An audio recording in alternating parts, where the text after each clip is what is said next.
বিসমিল্লাহির রহমানির রহিম। প্রিয় ষষ্ঠ শ্রেণীর শিক্ষার্থীবৃন্দ, আশা করি সবাই ভালো আছো। অলি এডুর পক্ষ থেকে তোমাদের সবাইকে স্বাগতম। আজকে তোমাদের ইংরেজি বইয়ের 6th চ্যাপ্টারের দ্য মিসিং 10th ম্যান এই চ্যাপ্টারের 6.7 এবং 6.8 এই লিসেন দুটি নিয়ে আমরা আলোচনা করব। আচ্ছা, দেখো 6.7-এ কী রয়েছে। 6.7-এ রয়েছে rearrange the words to make a meaningful sentence. Then use the appropriate punctuation marks and capital letter where required. অর্থ হচ্ছে যে নিচে যে সেন্টেন্সগুলো রয়েছে এগুলোকে অর্থবোধক বাক্য তৈরি করো এবং সাজিয়ে লেখো এবং প্রয়োজন অনুযায়ী সঠিক পাংচুয়েশন মার্ক বা জ্যোতিচিহ্ন এবং ক্যাপিটাল লেটার ব্যবহার করো। আচ্ছা, তো আমরা এখানে 5টি সেন্টেন্স রয়েছে। দেখো, প্রতিটি সেন্টেন্সই ছোট হাতের অক্ষর দিয়ে শুরু হয়েছে। আচ্ছা, আমরা জানি ইংরেজি প্রতিটি সেন্টেন্সের প্রথম অক্ষর সবসময় বড় হাতের হয়। তো এখানে এই কাজটি আমাদের করতে হবে এবং এই শব্দগুলোকে সাজিয়ে লিখতে হবে। শব্দগুলো উল্টোপাল্টা আছে, সেটাকে সাজিয়ে লিখতে হবে। দেখো, প্রথমেই রয়েছে গার্ডেন ইজ বিউটিফুল দিস এ টি। আচ্ছা, তো এই সেন্টেন্সটিকে সাজিয়ে যদি আমি লিখতে চাই, আমাকে প্রথমেই দেখো দিসকে আনতে হবে। দিস, তারপরে সাহায্যকারী verb is. This is a beautiful tea garden. তো আমরা কি লিখব? This is a beautiful tea garden. তো আমরা এখানে লিখি, দেখো আমরা এখানে সেন্টেন্সটি লিখব this is a beautiful tea garden এবং ফুল স্টপ দিব। এখানে দিসের প্রথম অক্ষরটি বড় হাতের হবে, তাহলে এখানে ক্যাপিটাল লেটার ব্যবহার হলো এবং সেন্টেন্সের শেষে ফুল স্টপ ব্যবহার হলো। আচ্ছা, দ্বিতীয় সেন্টেন্সটি দেখো আছে friend dear hello. Friend dear hello. এখানে আমরা হ্যালোটাকে আগে লিখব। আমরা জানি হ্যালো হ্যালো বলে শুরু হয়, তা হ্যালো দিয়ে একটা কমা দিব, তারপর লিখব ডিয়ার ফ্রেন্ড এবং একটা ফুল স্টপ ব্যবহার করব। 3 নম্বর সেন্টেন্সটি আছে you what doing are hair.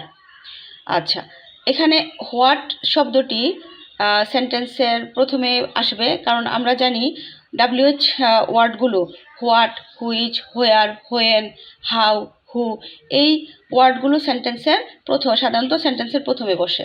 তাহলে এই হোয়াটকে আমরা সেন্টেন্সের প্রথমে আনব। এখানে হোয়াট, তারপর সাহায্যকারী ভার্ব আসবে আর, তারপর ইউ ডুইং হেয়ার। এবং যেহেতু এখানে প্রশ্ন করা হচ্ছে what are you doing here, তুমি কি করছো, তুমি এখানে কি করছো, তাহলে এখানে একটি প্রশ্নবোধক চিহ্ন বা ইন্টারগেটিভ সাইন বসবে। আমরা এখানে ইন্টারগেটিভ সাইন দিলাম। 2 নম্বরে আছে Rana my is doctor neighbour. দেখো, এখানে ডক্টরের ডিটি ছোট হাতের আছে। আমরা ডক্টরটাকে প্রথমে নিয়ে আসবো। আমরা জানি নামের আগে যদি কোনো ডক্টর, ইঞ্জিনিয়ার, অ্যাডভোকেট ইত্যাদি থাকে, তাহলে সেই শব্দগুলোকে সংক্ষেপে লিখতে হয় এবং একটা ফুল স্টপ ব্যবহার করতে হয়। যেমন এখানে ডক্টরের ডিটি বড় হাতের হবে এবং একটু ফুল স্টপ হবে। আর রানা যেহেতু নাম, এই নামের প্রথম অক্ষরও বড় হাতের হবে। তাহলে doctor Rana is my neighbour এবং এখানে একটা ফুল স্টপ হবে। আচ্ছা, শিক্ষার্থীবৃন্দ, আশা করি বুঝতে পেরেছ। তারপরে ই নাম্বারে রয়েছে bought a funny interesting a and colourful book. দেখো শিক্ষার্থীবৃন্দ, এই সেন্টেন্সটি বট দিয়ে শুরু হয়েছে। বট হচ্ছে একটি ভার্ব, তাও ভার্বের পাস্ট রূপ। বট পাস্ট রূপ। আচ্ছা, তো এই সেন্টেন্সটিকে রিঅ্যারেঞ্জ করতে যে সাবজেক্ট ছাড়া সেন্টেন্সটি রিঅ্যারেঞ্জ করতে যে আসলে রিঅ্যারেঞ্জ করা যাচ্ছে না, সেক্ষেত্রে আমি মনে করি এখানে একটি যদি আই ব্যবহার করা হয়, আই বট, তাহলে সেন্টেন্সটি সুন্দরভাবে রিঅ্যারেঞ্জ করে লেখা যায়। আচ্ছা, তাহলে আমরা লিখতে পারি আই বট এ ফানি, এখানে একটা কমা হবে, funny interesting and colourful book. I bought a funny interesting and colourful book. আমি একটি মজার, ফানি এবং মজাদার এবং কালারফুল মানে খুব রঙিন একটি বই কিনেছি। বুকের শেষে একটি ফুল স্টপ হবে। আচ্ছা, দেখো শিক্ষার্থীবৃন্দ, আমাদের 6.7 লিসেনটি শেষ। এটা সমাধান করা শেষ। দেখো আমি আরেকবার বলে আসছি কি হবে। Garden is beautiful, this is, এটা আমরা লিখব this is a beautiful tea garden, full stop দিব। তারপরে ফ্রেন্ড ডিয়ার হ্যালো, এখানে আমরা লিখব hello dear friend, full stop দিব, হ্যালোর পরে কমা দিব এবং যথারীতি হ্যালোর এইচ বড় হাতের হবে। তারপর সি নাম্বার আছে you what doing are here, এখানে আমরা শুরু করব হোয়াট দিয়ে, what are you doing here এবং একটা ইন্টারগেটিভ সাইন বা ইন্টারগেটিভ চিহ্ন দিব। তারপরে Rana my is doctor neighbour, এখানে আমরা ডক্টরটাকে আগে নিয়ে আসবো, ডক্টর রানা, ডক্টরের ডি বড় হাতের আর বড় হাতের, তারপর doctor Rana is my neighbour. তারপর এখানে সাবজেক্ট ছিল না, আমরা একটি ক্যাপিটাল লেটারে একটি আই দিব, আই আমি অর্থে ব্যবহৃত হবে I bought a funny interesting and colourful বুক।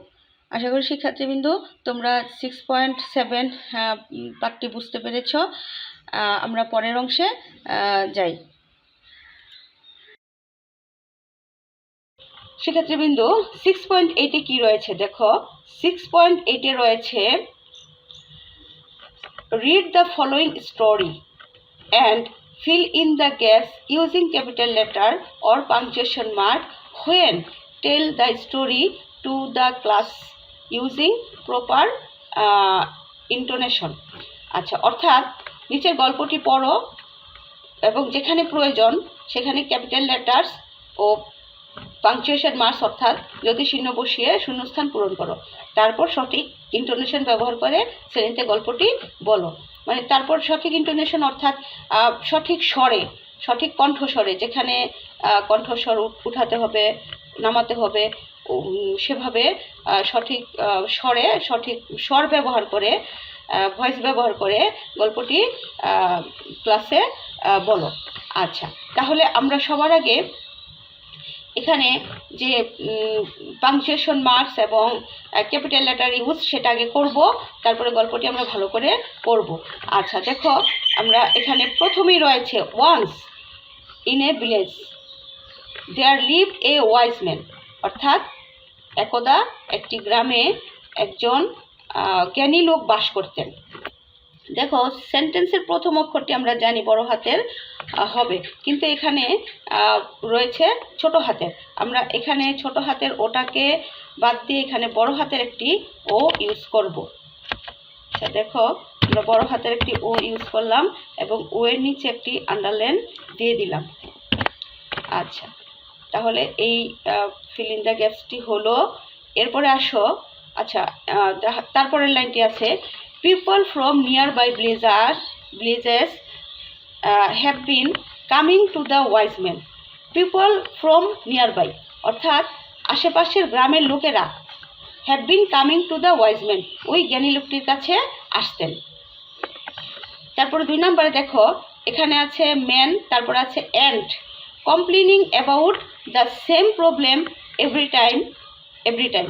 আচ্ছা, এখানে বলছে যে আশেপাশের গ্রামের লোকেরা ওই জ্ঞানী লোকটির কাছে আসতো এবং তারা একই বিষয়ে সেম প্রবলেম, একই সমস্যার জন্য অভিযোগ দিত। আচ্ছা দেখো, এখানে ম্যান অ্যান্ড কমপ্লেনিং, এখানে দেখা যাচ্ছে কোনো পাংচুয়েশন মার্কস বা ক্যাপিটাল লেটার কিছুই ইউজ হবে না, কারণ এখানে ঠিকই আছে ম্যানের মানে সেন্টেন্সটির যেভাবে প্রেজেন্ট করেছে সেভাবে ঠিকই আছে। আচ্ছা, তো 2 নাম্বার গ্যাপে আমরা কিছুই দিলাম না। এবার 3 নাম্বারে দেখো, one day he told the villagers. দেখো এখানে এভরি টাইম অর্থাৎ সেন্টেন্সটি শেষ সেন্টেন্সের শেষে আমরা জানি কি হয়, ফুল স্টপ হয়। তাহলে আমরা এখানে একটি এই টাইমের পরে আমরা একটি কি দিব, আমরা এখানে একটি ফুল স্টপ দিয়ে দিব। আচ্ছা, এখানে দিই ফুল স্টপটা, যেহেতু আমাদের ফিল ইন দ্য গ্যাপ বুঝাতে হবে, তাহলে আমরা এখানে দিয়ে এই ফুল স্টপের নিচে একটা আন্ডারলাইন দিয়ে দিব। ফুল স্টপের নিচে আন্ডারলাইন দিয়ে দিব, আন্ডারলাইন দিয়ে দিলাম।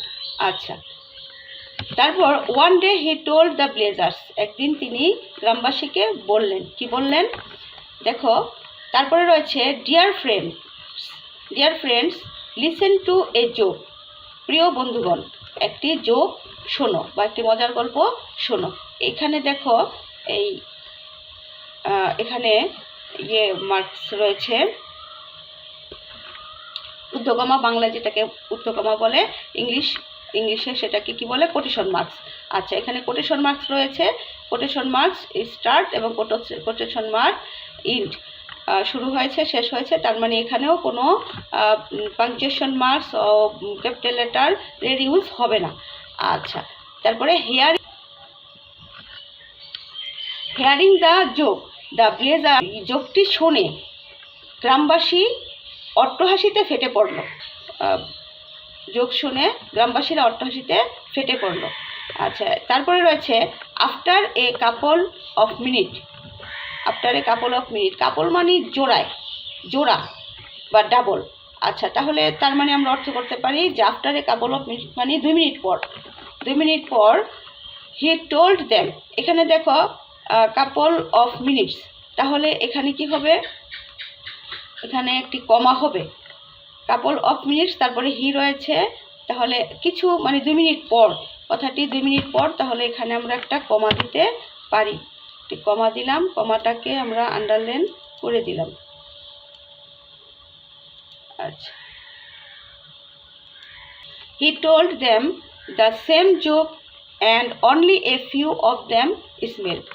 2 মিনিট পর তিনি আবার এই একই গল্প বললেন এবং a few of them smelled, এবং ওই যে লোকগুলো তার মধ্যে কিছু সংখ্যক হেসেছে, কিন্তু হাসিটা হচ্ছে জোরে নয়, হাসিটা হচ্ছে স্মেল মানে মুচকি হাসি।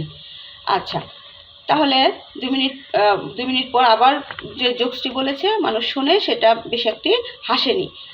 এরপর দেখো 6 নাম্বারে এখানে হোয়েনটা ছোট হাতের আছে, এখানে যেহেতু ফুল স্টপ, তাহলে হোয়েনের ডাব্লিউটা কি হবে, ডাব্লিউটা হবে বড় হাতের, এবং এই ডাব্লিউটাকে আমরা আন্ডারলাইন করে দিয়ে দিব, ডাব্লিউটা বড় হাতের হবে, বড় হাতের দিলাম, এবং এটা নিচে একটা আন্ডারলাইন দিলাম। আচ্ছা, when he told the same joke for the third time, যখন তিনি তৃতীয়বার জোকসটি বা গল্পটি বললেন, নো ওয়ান লাভ এনিমোর, তখন কেউ আর হাসলো না, কেউ আর হাসলো না, মানে এক গল্প বা এক জোকস শুনে তো মানুষ বারবার হাসে না। আচ্ছা, তাহলে এখানে দেখো ফুল স্টপের পরে দা রয়েছে, এই দায়ের টিটা কি হবে, দায়ের টিটা বড় হাতের হবে, বড় হাতের দিলাম, বড় হাতের দিয়ে আন্ডারলাইন দিয়ে দিলাম।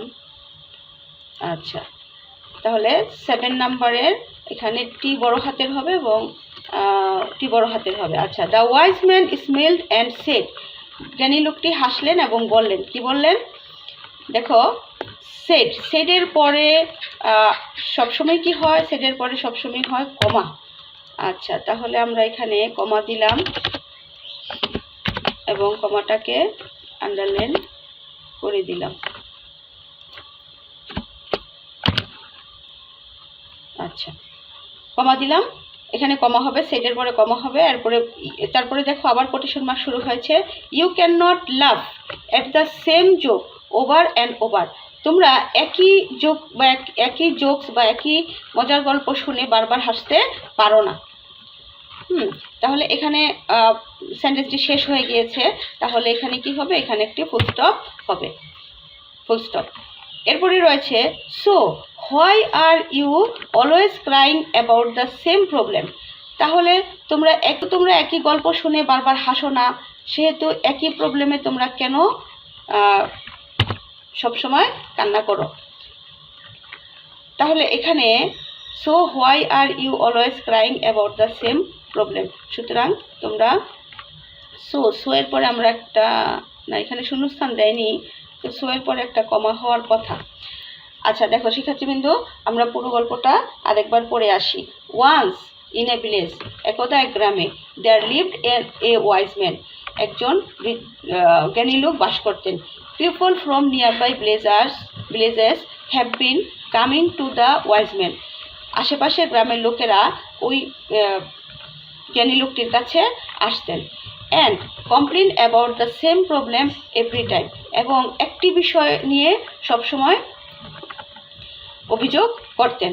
One day he told the villagers, একদিন তিনি গ্রামবাসীকে বললেন, dear friend listen to a joke, প্রিয় বন্ধুগণ একটি জোকস বা মজার গল্প শোনো। Hearing the joke the villagers worried in laughter. Hearing the joke, গল্পটি শুনে গ্রামবাসী অট্টহাসিতে ফেটে পড়ল। আফটার এ কাপল মিনিট, 2 মিনিট মানে আফটার এ কাপল মিনিট হচ্ছে 2 মিনিট পর, কাপল মানে জোড়া বা 2, আফটার এ কাপল মিনিট 2 মিনিট পর, he told them the same joke and only a few them smelled. 2 মিনিট পর তিনি একই জোকস আবার শোনালেন এবং তখন কিছু সংখ্যক লোক মুচকি হাসলেন। When he told the same joke, যখন তিনি একই জোকস বলছিলেন, ফর দ্য থার্ড টাইম, তৃতীয়বার তিনি যখন একই জোকস বলছিলেন, নো ওয়ান লাফ এনিমোর, তখন কেউই আর হাসলো না। দ্য ওয়াইজ ম্যান স্মেলড, বৃদ্ধ জ্ঞানী লোকটি হাসলেন, অ্যান্ড সেড, এবং বললেন, কি বললেন, you can't laugh at the same joke over and over, তোমরা একই জোক শুনে বা একই গল্প শুনে বারবার হাসতে পারো না। So why are you always crying about the same problem, তাহলে তোমরা একই সমস্যায় কেন সবসময় কান্না করো? শিক্ষার্থীবৃন্দ, আমরা গল্পটি পড়লাম, অর্থসহ বুঝলাম এবং কোথায় কোথায় পাংচুয়েশন মার্কস এবং কোথায় ক্যাপিটাল লেটার ব্যবহার হবে সেটা আমরা করেছি। আশা করি তোমরা বুঝতে পেরেছ। তোমরা গল্পটি নিজেরা পড়বে এবং এই পাংচুয়েশন মার্কস ক্যাপিটাল লেটারের ব্যবহারগুলো খাতায় লিখে প্র্যাকটিস করবে। ধন্যবাদ সবাইকে ভিডিও দেখার জন্য, এবং ভিডিওটি তোমরা শেয়ার করবে বেশি বেশি করে, যেন সবাই পড়তে পারে, সবার যেন উপকার হয়। আর চ্যানেলটিকে অবশ্যই সাবস্ক্রাইব করবে, এই আশাবাদ ব্যক্ত করে শেষ করছি। খোদা হাফেজ।